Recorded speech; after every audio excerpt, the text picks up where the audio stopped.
En esta lección vamos a estudiar las propiedades de la logaritmación, las más importantes. Entonces, tenemos lo siguiente.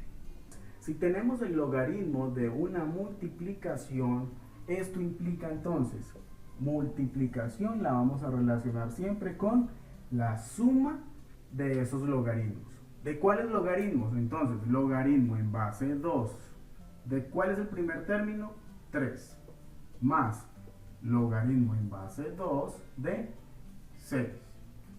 Quiere decir entonces que el logaritmo de una multiplicación implica la suma de los logaritmos. ¿Y qué hice? Repartí logaritmo para este primero más logaritmo de este segundo término. Esta es la primera propiedad entonces. Multiplicación relacionamos con suma. Vamos a observar qué sucede cuando tenemos la división. Supongamos que tenemos el siguiente ejemplo. Esta forma en que está escrito esto es una división, ¿sí? Esta lineecita acá implica división y quiere decir esto mismo. O si aparece una línea así oblicua, pues también está indicando que es una división.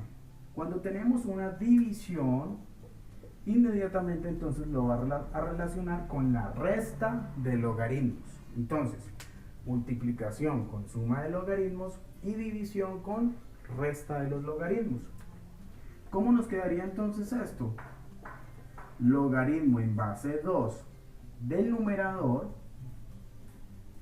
menos, porque ya dijimos que la división la relacionamos con resta, el logaritmo en base 2 de 6. Simplemente implica una distribución de ese logaritmo, tanto para el número de arriba menos como para el número de abajo. Vamos a ver la tercera propiedad. Si tenemos, por ejemplo, logaritmo en base 2 de 6 a la 3. ¿Qué tenemos de diferente con los logaritmos que vimos anteriormente? Pues que aquí ya nos está apareciendo una potencia para este valor de acá.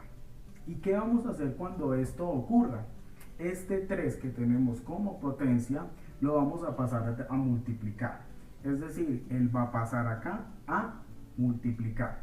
Escribamos eso.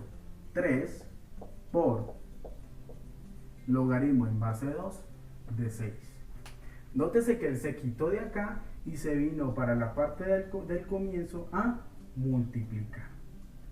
Este es el ejemplo entonces que tenemos de esa propiedad. Escribamos otro. Digamos, logaritmo en base 3 de 81 a la 3.